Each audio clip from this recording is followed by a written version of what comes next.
Good morning and welcome to Game Day preview. I feel like I should live here. Well, I don't know, I just sleep over. How are you, Matisse? I'm very good, looking forward to it. A very entertaining football yesterday, so I'm looking forward to crunching into it, and obviously the preview for the Premier League games coming up. Yeah, good. Well, we're going to not talk about Tottenham for the time being. We're going to get stuck in with a big relegation clash down at the bottom. Yeah. Big 6-pointer, West Ham against Everton. Now, we know at the moment both sides are in turmoil. Yep. I mean, there's fighting at Everton. West Ham are all over the shop. They don't want Moyes in. No side has scored fewer goals in the first half goals, in the Premier League than both Everton and West Ham this season. So, again, both sides that don't score very often. What is kind of your take on the situation at Everton? Let's look at Everton first. I can understand the predicament Everton are in. They were in the same situation last season. Their transfer window didn't scream, safety to me. Obviously, they brought in centre-backs to try and build from the foundations upwards with Cody and Tchaikovsky, and they're good centre-backs. So I think defensively at one point, they actually had a joint best defensive record in the league a couple months ago before the World Cup. But that attack is just devoid of any real quality. Outside of Gray, there's not really much there.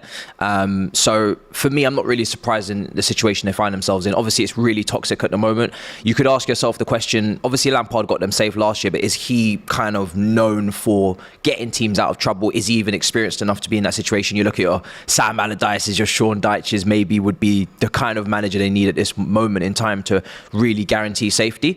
But yeah, I think Everton, it will be rich coming from a Chelsea fan.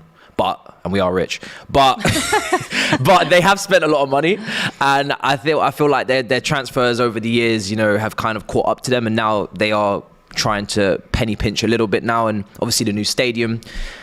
Would a relegation be the worst thing in the world? For them, of course, their fans, they would hate it, but maybe it would just reset the clock a little bit. But can they actually afford to be relegated with that new stadium they're having built? I mean, I don't think any club is ever too big to necessarily go down, but I do think you have to look at that side of it for Everton. They've invested all that money in the squad, which has obviously not worked. It's like $500 million or something. Yeah. And on top of that, they've got the stadium. So it's actually, I saw this stat yesterday, and it's like Chelsea have spent in the last few months the same amount as Everton's whole stadium.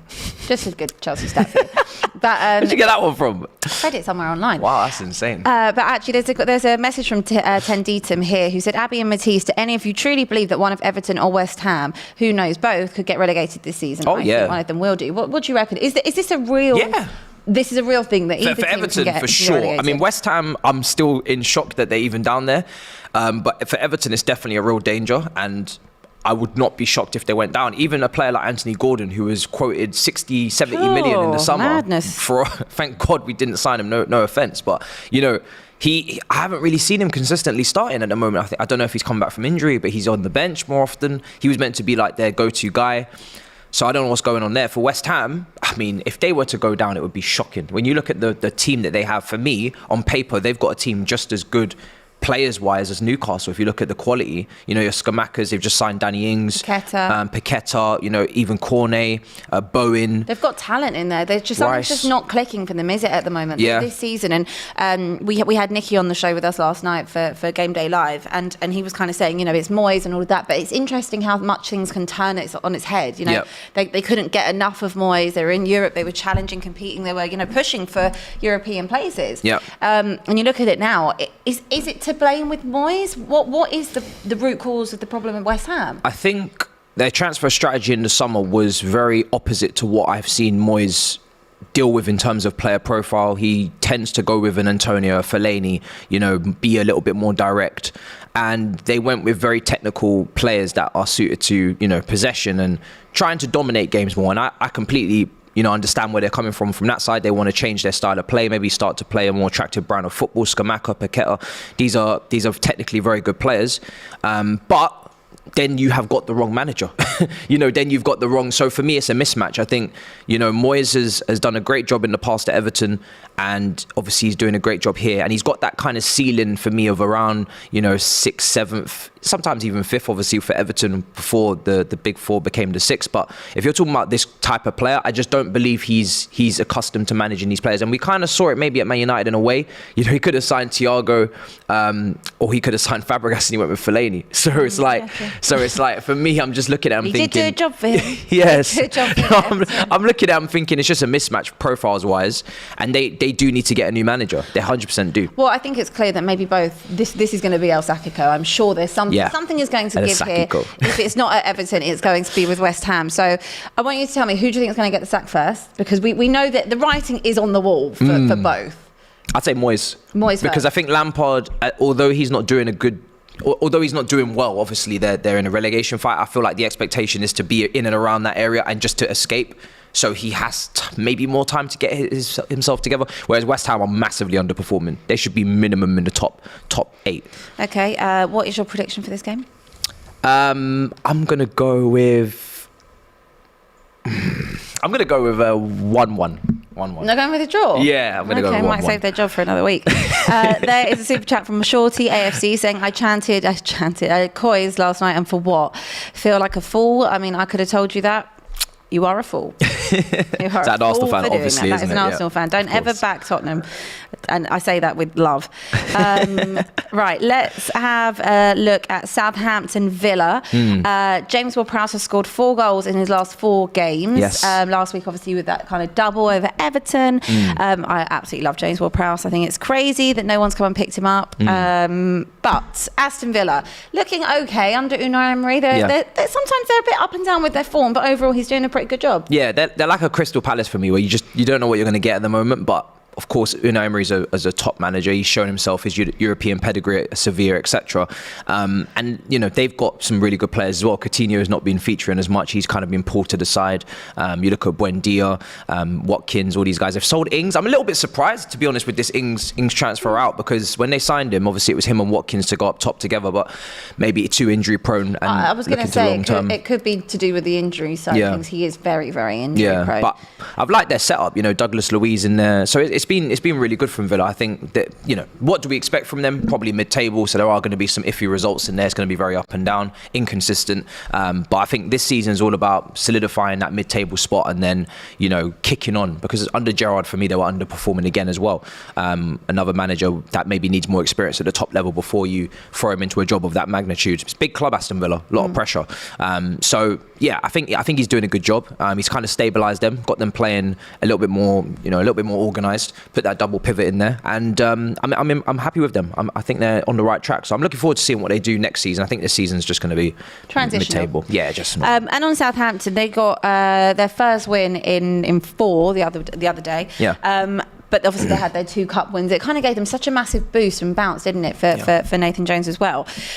Southampton, they are still, though, rock bottom of the table. They are joint on points with Everton and West Ham. Bournemouth are only a point above that drop zone. Do you think Southampton can get out of it? I do. From the moment I saw that performance against Manchester City in the Cup, they absolutely played Man City off the park that night. They capitalised on their mistakes. They were technically very, very good on the ball. Lavia, really impressive in midfield. Signed from Manchester City in the summer. I think he's only 19 years old. Really, really impressed. And I thought to myself, if this team can play this well against a team like Manchester City, just, you know, in terms of how good they were technically, not a fluky win, not a lucky break. I thought to myself, well, how are they not able to escape? You know, I know they've got a young team. They've had a couple of injuries, Livramento, etc. But I do believe they can get out of it. I think the relegation battle right now, there's enough teams in there for them to escape. And they were never really adrift. You know, when you looked at them at the bottom of the table, they were always within 3 or 4 points of safety. So whoever can put together some sort of, not even a run, you know, we're talking 2-3 games, not a serious run. They will get themselves out of there. And yeah, I think there's a lot of other teams right now that are struggling that don't have an identity. At least you could say with Southampton that they are building something there for the future. Obviously, new managers come in. So yeah, I think Southampton can make it out, but it will be very close. Okay, prediction for this game, please. I'm going to go with a Villa win, 3 out of the last 5. It's hard to look away, just because of the quality they've got as well. You know, Emery, manager-wise, is obviously a lot of steps above the opposition. 2-1. Be a good game, though, I think. Okay, let's move on to a mid-table clash. Liverpool against Chelsea. It's so interesting because before we started, we said it's so weird that no one has really spoken about Liverpool and Chelsea this week. It's pretty bizarre. Liverpool have conceded at least one in each of their last 8 Premier League games. The last time they did that was 9 in a row, and it was between May and October 16. So... Should we start with Chelsea? Because I believe you've signed yet another player. Yes, we have. Mudryk. Can you remember them all? Can you remember all? I think his name's Mudueki, before I mispronounce him completely, from PSV. So yeah, we've signed another player. I'm sure that won't surprise you. We have a couple more to sign as well. This one plays on the right flank. Last one was on the left flank. No. He's not. He's over the age of 23. We're just dealing with a young super team at the moment, trying to bring the average age down. So Arsenal can have that one. You're welcome. So yeah, I think for us, this is very much a mid-table clash. No one's talking about it. Probably rightly so. 9th versus 10th. I don't think either team can even move from their position at the moment. And both teams are just competing to see who is worse in terms of defence, individual errors, transitions in midfield. To be fair to Liverpool, I watched them in midweek and they were very compact. They were much, much better in terms of a team, but a lot more boring to watch for sure. They weren't as hectic end to end. There was no chaos from Núñez, etc. But, they kept the clean sheet. They got a 1-0 win. That's kind of what you need to do. And we're coming off the back of a 1-0 win against Palace as well. So maybe both teams are trying to figure out their situation and trying to be a little bit more less pleasing on the eye and more actually, just... I wouldn't say you've been particularly pleasing on the eye either. Well... that would be true. I was going to say, what have you been watching? That's a very good point. Yeah, just Liverpool probably have been enjoyable. You're both on level points. You're both on 28 points. Liverpool are 9th, Chelsea are 10th. With a win, though, you can move up to... Nowhere. 7th, 6th. You can move up. Yeah. Obviously, that's thinking if Brighton doesn't get any points. Brighton will take care of business. So you are right. It's not really. There's not really much going on in this game. Yeah. However, Mudryk could make his debut. Yeah, are you expecting him to make his debut? He hasn't played since late November in the Ukrainian league. Obviously, no World Cup. So I think it would be a little bit of a gamble to throw him straight in, especially a game like that at Anfield. The crowd's maybe not going to be quite up. I don't know, 12:30 kickoff, we'll have to see. But it's a big game in terms of, there's still big clubs going up against each other. Both managers have got a lot to prove right now in terms of, obviously, way at different ends of their spectrum in terms of their times at the club. But definitely questions asked on both sides from tactics recently and decisions. So Mudryk could start. I would love him to start because our front three is not anything to be excited for in terms of matches upcoming, but it would be a little bit of a risk to throw him straight in there. So we'll have to see. But him versus Trent would be very, very fun to watch. Okay. What is your prediction for this game? I'm going to go with a 2-1 Chelsea win. Screw it. I don't know where we're going to get 2 goals from, but... I don't know. Really, my head is telling me 1-1. For me, this has got a draw all over it. Yeah, it's got a draw written all over it. But I'm just going to back the Chelsea because, why not? Why not? What's the worst that can happen? Right, moving on. Leicester against Brighton. Jamie Vardy has been involved in 9 goals in his last 9 Premier League games against Brighton. That's 6 goals and 3 assists. And Brighton at the moment, they are absolutely flying. They are averaging 1.94 goals per game this season. That's 35 goals in 18 games. Highest ever average in a top-flight campaign for them. They've been brilliant, Brighton, haven't they? Yeah, they have. I'm so impressed, honestly. Since De Zerbi's come in, he's just made them 10 times better, really. It's just been... And they were good before. They were good before, but now they're just on another level, it seems. And they're so direct. It doesn't matter who they put in and take out of that team. They've sold Trossard. There's loads of jokes on socials that they were just bringing in under 21s Venezuelan for 4.5 million. Did you tweet that last night? That wasn't me. But I kind of wish I tweeted it because the tweet banged and it was a great tweet. I was about to mention that tweet. I was about to say. I'm sorry, I stole your shine, Abby. No. I was thinking, was it you? Because you're not that funny. Yeah. I could have come up with that. I just, I was busy. But Brighton are an insane team, very direct. McAllister, Caicedo, Pascal Gross. I don't think he gets enough. He does not get enough credit. Pascal Gross. He plays everywhere. I know. Have you seen him? I'd be looking at a Brighton team sheet. He'll be at right back. Then he'll be in the second striker. Then he'll be in midfield. Then you've got Matoma, exactly like that tweet. That you can take someone out like Trossard, but they'll have another replacement that was like £4 million in 5 minutes. So Solly March was insane last weekend against Liverpool. Bossed it. Absolutely bossed it. So yeah, I'm really enjoying watching Brighton at the moment. I'm happy for them, man. Really nice town. Been there a few times. Play great football. And yeah, I'm more than happy for them. I'm really impressed with the football. If they were in Europe next season, can you imagine watching, Brighton, Fulham, Brentford in Europe? I kind of want to see it. I want to see it. I want to see it. If we're not gonna handle our business, then go ahead and enjoy your lives. Yeah, more than happy for you. I'd just like us to not be involved at all in that. Yeah, I think you should just drop down as well. I don't think. Out, give everyone else a 100% move out the way. Right, on Leicester though. Leicester are a bit weird. Again, we know that they've got a lot of problems. Leicester, kind of off the pitch. They're 15th in the table, 17 points. Again, just to put this into some context. So, Southampton, who are bottom of the table on 15 points, they could potentially be 14th with one win. That's what I'm talking. It's very tight. It's not even a run. I've overstated it. It's a win. Very, very, very tight. Yeah. So Leicester have had some issues, haven't they? They've stuck with Brendan Rodgers. I think that's more out of maybe necessity to stick with him financially. I'd say so. Yeah. And it's just not been kind of the Leicester we were used to seeing, is it? Yeah. I think they miss Maddison greatly. Obviously, he hasn't been fit since the World Cup.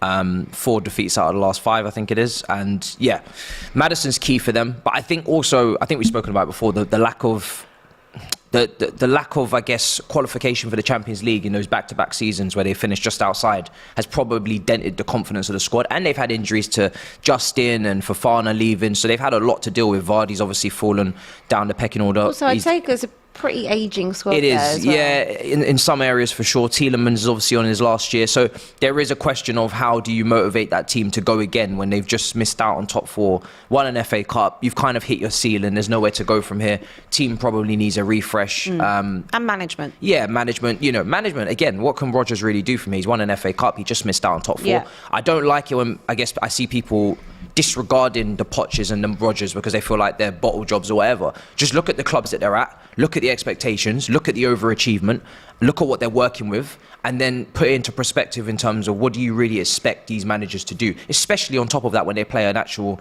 attractive brand of football, at least they try to. So for me, these managers get a lot of flack that they shouldn't get. And I think Rodgers has done a good job, but again, you can't really do any more. So I think for me with Leicester, they're going to lose a few key players and then they go again. Their recruitment's always been pretty impressive. And again, it's no disrespect, but it's Leicester. Like, they were massively overachieving. Yeah, they were massively for them to come back into mid-table, it's not a disgrace. And in terms of the board, they've had obviously lots of things go on and off the pitch with them. But also, since COVID, they took a real hit with COVID financially. And I think that's kind of why they're in the situation that they are. What's your prediction for that game? It's a tough one. I'm going to go 1-1. You're sitting on the fence a lot today. I am. Okay. Sitting on that fence. 100%. More than you can believe. More than you can believe. Let's just read through some of the chats. Jacob says, Everton will probably go down. West Ham, I think, can get out of this hole if they sack Moyes. Who would you bring in if you were Sullivan? It's tough because they missed out on Emery. Rafa Benitez has been linked, but I don't think he plays the brand of football that they're probably looking to play. If they want to stay up, do they need to be looking at Sean Dyche, Sam Allardyce? See, for Everton, I would say yes. For West Ham, I don't believe they need to go down that route because I think the quality will show for itself if they were to bring in the right manager to suit that playing squad. You can't really give Sean Dyche that team and expect him to do what he does because it's not suited, whereas Everton don't really have much going for them in attack anyway, so they can kind of go down that route of a Sean Dyche and kind of go 4-4-2 or lump it up top and all these type of things. Managers right now, it's tough. People always say and bring Arsene Wenger out of retirement. Do you think he'd want it? Maybe, they're not going to get a Tuchel. Rafa Benitez is obviously maybe an option, but I'm stuck really for a name because they did miss out on Emery. I do believe they need to try and bring in a manager that can handle that profile. They're not going to get a Poch. No, definitely not. It's tough. It is difficult, but I'm sure there is someone out there that I'm not thinking of. Yeah, it's a hard one. It might have to be kind of what Southampton have done, dip into the Championship and find someone else. Yeah. LJ on the Super Chat said, Spurs being Spurs, he should be on a T-shirt. I'd wear it. I'd wear it. Spursy being Spursy. Yeah. Robert says, hi Abby, wanted to ask you if Poch was in charge, how do you think he would set up your team last night out of curiosity? God knows. I don't really know. 4-3-3, I think. Yeah, I think firstly he would probably go for it at the back. I mean, I heard we will talk about Tottenham in depth in a little bit. I don't want him to overtake the show. Oh, not getting any more rattling out of me. I think that Matisse is probably right. Maybe in a 4-3-3 formation. I think that. I heard Conte say yesterday he sets up in that way because he was questioned on why he sets up with 5 at the back, and he says he does it for protection. But I can't see what protection that is being given there. Really? If anything, you're allowing it to get pummeled even more because you've got no one in midfield to even try and protect it. Yeah. So I'm not too sure, but I definitely think I'd be seeing Jed Spence on the bench, if not starting. He'd be starting. Yeah, I mean, we will talk about Tottenham later on. I'm trying to minimise the time that we have to talk about Tottenham. Because, how much more can we say about Spurs? I'll give short answers from here, people. Right, anyway, moving on to one of the big ones of the weekend, Arsenal, Manchester United. Now, United were on a a trajectory of maybe challenging for the league for about 4 days. Arsenal have won 5 of their last 7 home Premier League matches against United. They've drawn 1 and lost 1. They won 3-1 at the Emirates last season. Yeah. United are so far the only team to have beaten Arsenal this season. It was at Old Trafford. Exactly, yeah. No party. No party in that game. Obviously, this time they're going to go to the Emirates with no Casemiro. I mean, what on earth was he doing? I don't know because he knows he's a yellow card. Maybe he wanted the day off. For a player of his experience, I know that a defensive midfielder in that position is meant to make that tackle and not allow Zaha to continue making his run, etc. But you're on a yellow card. You know the magnitude of the game at the weekend. Could you maybe kind of guard him and follow him? I don't know. But so he makes that challenge. It's arguably a red, to be honest. Wait, at first I thought it was a red. It's arguably a red. I don't want to cause any annoyance in the chat because Man United fans feel like they're not represented on DR very well sometimes. They said on the review of the Premier League that, why have you guys not got a United representative? And this is unfair. Well, ask Flex. Flex is always busy. So listen, I'm gonna be nice to United today. I'm gonna be your person for that. So I'm gonna just say it is where it is. They didn't get the red card. It is where it is. I have no opinion on the matter. But they are a very good team at the moment, and if anyone could have stopped Arsenal, you would have felt with Casemiro it could have been done. I just don't know who Ten Hag puts in Casemiro's place now. Fred, McTominay as a pivot again, maybe, but then playing out from the back, I don't know if they're going to go down that route, but that will be slightly compromised. So it's just... The drop-off from Casemiro is obviously huge. He's one of the signings of the season. I don't want to rub out Botman at Newcastle and players like that, so we're not going to go completely overboard saying he's just undisputed sign of the season, but definitely one of. And he is a massive part of that team. I'm very impressed with Wan-Bissaka at the moment as well. Yeah, he's really coming along. He's really playing very well. I'm kind of shocked. I thought his Man United career was over. Rashford is obviously leading the charge.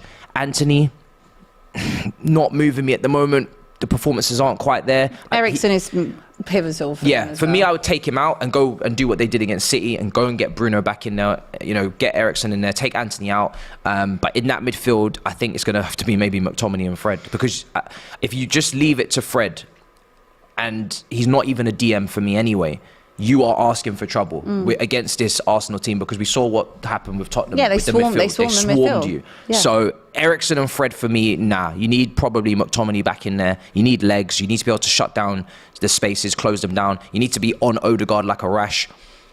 You got to apply a little bit of what Newcastle showed, but at the same time, play your game. United, try and play your game on the break. I'm really interested with this matchup because for me, I think if Arsenal win this game, and they've got City coming up as well, not too long away. I think you kind of win those games. Yeah, I think it's kind of set and done. Obviously, City closing the gap last night to 5 points. Thank God.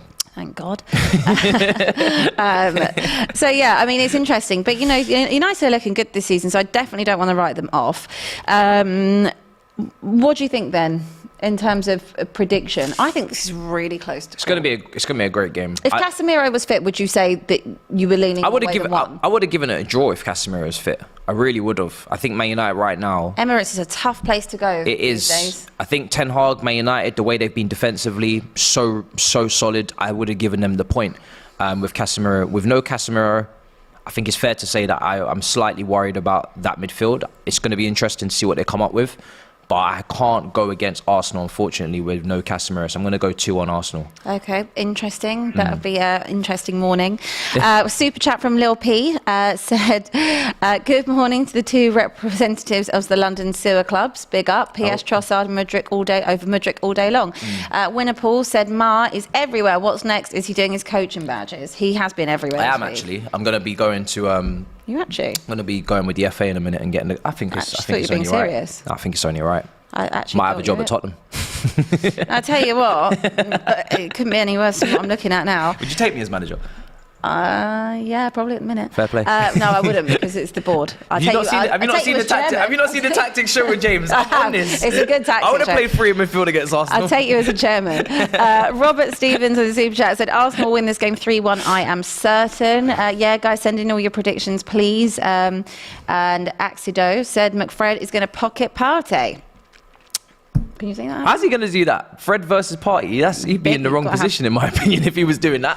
I think Bruno might pocket Partey, you know, hopefully for you guys, you know, Man United, if that's the keep the title race alive. Yeah, keep it alive. You know, again, Arsenal fans are going to think I'm digging for them, but I'm just trying to keep things interesting. You know, you guys are so good. You know, come on, man. You want to have a little bit of a battle, you know, a little bit of a fight here. You know, make things interesting. You're walking it. So, yeah. Bruno versus Partey, you know, I think that's pivotal. But, yeah, I think... Don't look away from Odegaard's form, of course. We haven't spoken about Arsenal too much, but Odegaard's form is ridiculous. Saka was ridiculous in the North London derby. And Trossard probably on the bench, maybe. So they've got signing, options. good option to have. Yeah. Oh, goodness. Now we must move on to Fulham against Spurs. Tottenham striker Harry Kane has scored more London derby goals than any other player in Premier League history. That's 47.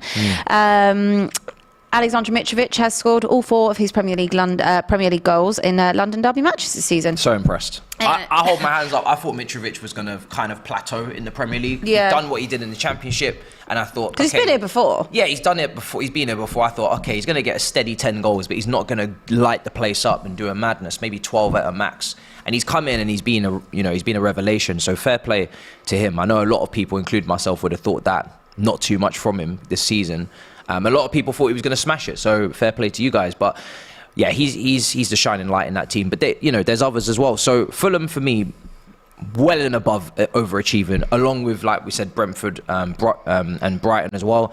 And they're just going along. You know, they almost got a point against Newcastle. I think they actually deserved a point. They probably did. I didn't get to watch the game, but I saw the penalty miss, kind of kicked it into his own foot. Yeah, it was a bit unfortunate. He slipped, but I thought they put up a real good fight in that game, Fulham, and I think this is going to be a very, very difficult game for Tottenham. Very, very difficult. So, Tottenham, you're away, right? We are away, yes. I think you might lose. I mean, Jesus, difficult game. You're in for a proper difficult game. Craven Cottage away from home. Hard. And is that not a Monday? This is a Monday night. God. Happy birthday to I. Yeah. Your birthday on Monday? Yep. Oh my goodness. It's gonna be a sad night. I was thinking about it last night, and I'm absolutely not going on. No. Am I going? No, I'm not. Of course I'm not going anywhere that concerns them. It's only down the road. I don't care. It could be on my front doorstep. I wouldn't go. I mean, last night. Obviously, I was very annoyed. Confident? No, I was at home, and I got home after the show, and I'm sitting there, I'm trying to sleep because I've got to be in here early, and I'm, you know when your brain's like ticking over and you're so angry. I wouldn't have slept. I'm not gonna lie. And I was thinking to myself, I've just got this feeling it's going to be 3-1 Fulham. Yeah. 3-1 Fulham. I think Fulham, for me, I can't look past the Fulham win. I watched you guys yesterday. You did it the opposite way round. Yeah, I know, weird. You had a great first... Well, you didn't, you know what? You didn't even have a great first. We didn't have a great first half. Yes, you didn't, because, for anyone who didn't watch it, it wasn't a great first half. Tottenham didn't have a touch in the opposition box. We had 2 opportunities from 2 mistakes. Yeah. That was it. We were getting peppered. Yeah. I don't know who on earth is saying that we had a good first half. I don't think City were great either. 61%. They weren't, but we couldn't really get out of our half. Yeah, but they weren't having many shots on target. So you weren't getting out too much. You were trying to have the odd counter here and there, and it was kind of faltering. And then, you got 2 goals in quick succession out of nowhere. And in second half, they just came out like we was having this conversation coming in. Somebody was saying that we were saying about this. The FIFA pad was almost passed over. You know what I'm saying? It was like, okay, right, we're done now. Pep's gonna handle this. So, I'm looking at the situation. I'm thinking to myself, I just can't look at a Tottenham result here. I'm just thinking to myself, nah, you guys are playing poorly. You're not giving us consistency from half to half. And I think Conte's given up. I really do. I agree. The tactics offended me again in the North London derby. They really did. I felt disrespected as a viewer. As somebody who watches the game, is trying to learn about the game, is trying to study the game from the different managers and pick up things. And when I watched the system against Arsenal, I felt genuinely disrespected. So I don't know how you must have felt. Listen, I am not going to go into one today because I've gone into one too many times, and we have other teams to rattle through. Fair. Lucky for me, I'm off next week. So are you? Yeah. So I know it's sad. You'll see me in the week after, but don't worry, because by the time I come back, we would also probably have lost. We would also probably lost to Preston in the cup as well. So there'll probably lots to talk about. Yeah. So don't worry about that. There's a lot to talk about. What's your prediction for this? I've gone with a 3-1. Yeah, I'm definitely going with Fulham. I'm going to go 3-1 Fulham as well. 3-1 Fulham. Yeah. Okay, I'll be very interested. Disappointed if Fulham don't win this. You're actually favourites. I expect you to win. We shouldn't be favourites. I don't know what based on. LJ says, Matisse, stop it. You're not Cam. Stop the reverse psychology. We know you have an anti-Arsenal roundtable. Whoa. It wasn't an anti-Arsenal. It was a tactical master plan. Yes. To minimise great damage. Yes. And with great power comes great responsibility and also great sacrifice. Yeah. And I believe that you guys need to sacrifice some points for the greater good of the league and, of course, competition. So, yes. Okay. Tenditum said, I could actually see a Fulham 2-1 here. Kenny said, Abby, what happened to Spurs last night? Spurs doing Spursy things. Erica said 2-0 Fulham. Sorry, Abby, you guys do not need to apologise. I'm fully on the bandwagon. Do not worry. Eden Osman said 3-2 Fulham. Divas Walia said, Abby not backing her team. Sadness. I do not back them at the moment. Abs Wave said, are you African or are you Caribbean? Caribbean. Yeah. Okay, right. Moving on from Tottenham. Let's have a quick look at Crystal Palace, Newcastle. Newcastle against kind of still flying. We're happy with, they're grinding out the results. Yeah. Even that game against Fulham, thought it was dead and buried. Isak came on, got the goal, got them over the line. Yeah. Kieran Trippier has created more chances from set plays than any other Premier League player this season. That's 34.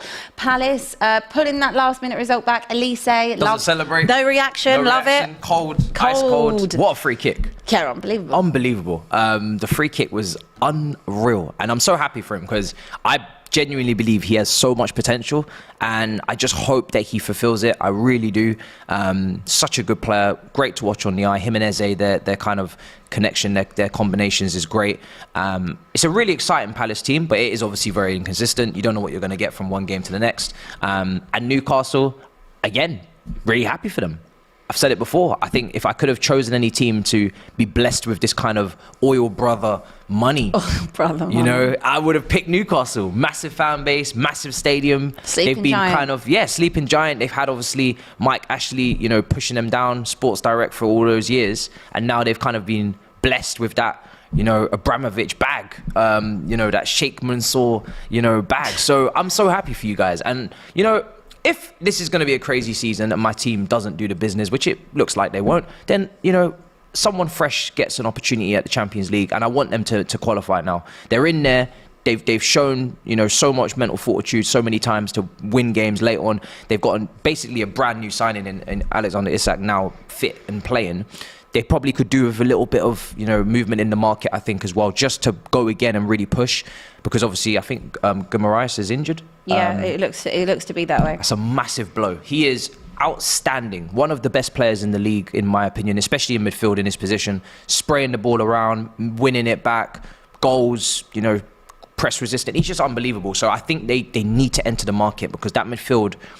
I think Eddie Howe, yes, he's doing an incredible job, and he's making, for me, some average players looking like very, good players and superstars. But if you just give him some quality, can you imagine what he could do with that midfield if you were to, just add in, maybe, Maddison, if he was fit, we were speaking about, maybe could have been transferred, etc. So, I would like to see Newcastle step it up. Okay, what is your prediction for that game, please? I'm going to go over Newcastle win. I'm going to go 2-0 Newcastle. Okay, let's quickly have a look at Manchester City Wolves. Again, tale of two cities yesterday again. City didn't look too good in the first half. They came out and they were on flames second. Wolves, again, at the moment, they're kind of improving slowly but steadily, I guess, under Lopetegui. No De Bruyne last night as well. No De Bruyne for them. Yeah. Also no Diaz. Yeah. Walker not playing. You know, the bench was incredible. Yeah, the bench was unbelievable. Bernardo Silva on the bench as well, Phillips. Bench is unreal. But you know, are we kind of seeing Pep maybe not phase people out, because obviously they all still great players, but like the less dependency on someone like Kyle Walker, for example, or less dependent on Kevin De Bruyne. Like, is that kind of what he's trying to do? I thought that, but maybe I'm not sure if Kevin De Bruyne had a knock potentially training coming into the game. I was hearing like rumours of maybe he wasn't completely fit, so that could have been the reason. But I think also a kick up the arse is needed for a few of those City players. Some complacency. He, in his post-match, he kind of spoke about complacency from all levels. Blame the fans. Went on the fans as well. And to be fair, listen, I'm not at the ground. If it was a bit quiet, step up your game, because home fans, You've done that a few times. Yeah, home fans in top 6 teams, home crowds in top 6 teams do tend to have pretty poor atmospheres. Chelsea, we're one of them. Our away atmosphere is 10 times better than our home atmosphere. City maybe as well. I'm sure the other clubs. And it is a bit of complacency. 4 titles out of the last 5. Maybe the expectancy we're just going to get it. Job's going to just be done automatically. It doesn't work like that. And it goes right through to the players as well. Complacency against Southampton in the cup, like I said. And not being able to maybe make that switch over to Haaland. As of yet, we're still seeing some teething problems systematically in this part of the season. You know, Alvarez in the first half, I know he was starting in that front two. I was excited to see him, but I didn't really see too much of Alvarez in the first half. So maybe that plan there maybe needs to be aborted. I don't know. So there's a lot going for Man City in terms of the performances. It hasn't been very impressive, and they haven't been picking up the points we expected them to pick up. So I think even at the top level, maybe he's asking for signings. I don't know as well on that side of things. A left back. When I speak to City fans, they said we need a left back and we need a winger. We need some width in the team. So yeah, I think City need to step it up a little bit, but I still believe that they can sort themselves out. Okay, prediction for that one? I have to go over City win because I've got a lot involved in this. 2-0 Manchester City. All right, let's have a little look at Leeds Brentford. Brentford flying at the moment. Ivan Toney has scored 13 goals in 17 Premier League games this season, one more than he managed in 33 appearances last season. Leeds have, though, conceded more Premier League goals than any other side since the start of last season. It was 112. Wow. Quick prediction for this one and an overview. I'm going to go over Brentford win, 2-1. Leeds do leak a lot of goals. That's been the case for ever since they really came up to the Premier League, to be honest. And they were starting to look maybe a little bit more stable at the start of the season, from what I saw from them. Obviously, their new double pivot pairing of Adams and is it Rocker as well? Yeah. And obviously Phillips was transferred out, Rafinha out. But I have to go with Brentford. I think they're built to last a little bit in this top 10, and I'm really impressed with them as well. They can mix up their game. They do play some good football at times, but they're not afraid to go long throws. They're not afraid to get the ball in the box, second balls. So yeah, I'm going to go for Brentford win. Okay, and finally Bournemouth taking on Nottingham Forest. Forest, who were rock bottom, are now in 13th place in the table. Credit to Steve Cooper. Bournemouth are 17th. They're hanging just above the drop zone. Lord, this is a proper relegation scrap, this one. Well, not so much for Forest, but important they continue their run. Yeah, okay. Bournemouth can quickly slip into that. They're only a point above. Yeah, I think, Forest wouldn't want to get complacent at all, but they've brought in a lot of players, and they was always going to be a slow burner. They were always going to be a team that needed the first half of the season to kind of acclimatise and get some chemistries going, but definitely wouldn't rest on their laurels. Easily can be dragged back in if they're not careful. Bournemouth right in there as we expect, in the thick of it. I'm going to go over 1-1. I'm going to sit on the fence. Okay, you're loving that fence. I am. That fence is prickly today. Let's just have a quick look at the chats. Robert Stevens said, who knows, Abbi, Tottenham may give you a birthday present on Monday. I mean, to be honest with you, unless it's Daniel Levy selling the club, nothing will ever be good enough for me at this point. Lots of you talking about scores and predictions. Seek said Leeds 3-0. Ace Allen said 4-0 Brentford. Tenditum said I'm going Leeds 3-2. He also said I'm going for a Forest win, 2-0 to them. John, in his fancy team, I assume, he's saying, should I start Kepa or Ward? I think you should probably Stop playing. Because your goalkeeper situation is not very good. You need to fix that, mate. Just stop it. Tenditum said Guimaraes is reportedly out until Leicester Southampton Cup game, so it's not as worse as feared, but we definitely need to win against Palace to keep up the momentum. It's important for Newcastle to kind of consolidate their place. It really is. 100%. Right, well, that is everything for this week's preview. I will not see you on Monday for Roundtable, but luckily Tottenham won't have played. I've got before then. Well, who's going to replace you? I don't know. It's only for a week. You'll survive. Oh, Jesus, this is terrible. But I will see you next week. Matisse will see you. Well, this week he's everywhere. So I'm everywhere. Actually, that's a lie. I'm actually here tomorrow. Oh, okay. Yeah, you are. Yeah. Are you here tomorrow? Show. I'm not. Okay. Well, I'm here tomorrow. I'll see you on the Saturday football show. There you go. But if not, then Matisse will see you all through next week. Thanks for tuning in. Good luck to all of your teams this weekend. And come on, Manchester.